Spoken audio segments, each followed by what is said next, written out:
A shocking story I've been aware of for a while at Radio New Zealand, and I tip my hat to them for taking the time to do this story properly. It is a story about a young woman who has died in New Zealand, an anorexic teenager who died alone, starved to death. And this is New Zealand we're talking about. Starved to death in a hotel room, in emergency accommodation. And her parents have spoken out anonymously about what happened to their child. And gosh, when I see people, and I see people like the Prime Minister who doesn't want to get involved in gender issues, and I see Matt Ducey, the Minister for Mental Health, who will not make a call to stop, like the rest of the world has, to stop ideologically motivated trans activists from destroying children's lives, from physically mutilating them and giving them drugs which damage them for life. This story is what people get so upset about. This teenager is highly autistic, was very successful at school, but she was introduced at school, and autistic people, it is statistically proven, are incredibly likely to grab onto the idea of transgenderism if it's presented to them in the right way, because of the nature of the way their brain works. So she goes to school, and she's a difficult, very autistic, so very difficult to deal with, but her parents love her and they do the best. But no, she gets captured by the rainbow trans ideologues inside our education system and is gradually totally isolated from her family, is encouraged to reject her family who love her. And she starts her, she's been called Vanessa. When she was 13, she was called Vanessa. She called herself V. And V falls into the transgender trap. She is, and in broad terms, she is isolated from her parents.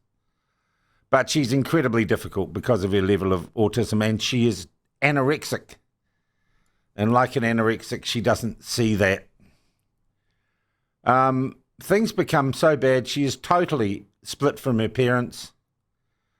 She suffers multiple, as I understand, mental health issues. Even the transgenders decide she's not quite cool enough for them, so they abandoned her as well. And her parents try and reach out to her, but of course, she's got her privacy. And all the teachers in the education system don't really help them. And they finally, according to the story, they have some limited contact with her. And she dies alone from starvation in emergency accommodation, and the mental health service that was meant to help her doesn't stop it. This story by Radio New Zealand, and as I said, should be read by you. And it's on TVNZ as well. It's by Ruth Hill. Well done, Ruth. It is a story about the madness of the times we live in and why we must stop using our kids as ideological footballs and the evils, and I'm going to call it the evils of the transgender cult in New Zealand. It is such a sad tale, but it is one you must read. And when people and Prime Minister, when with a sneer on your face you say, and you've said, we don't want to be interviewed by Sean, he's always on about the transgender stuff. That's because it's life and death, Prime Minister. And Matt Ducey, you should be ashamed of yourself for not doing anything on this issue, for leaving things in a situation where this story could happen again. Of course, it talks about systems and agencies. I'd like to ask every teacher, every social worker, every bureaucrat who facilitates this madness to read this story and realise the evil, the damage that has been done by the cult of transgender Transgender in New Zealand. I think Vanessa's parents, she's called Vanessa for the purposes of the story, I think Vanessa's parents have been incredibly brave, and they have suffered a loss and a pain beyond imagination. My heart goes out to them.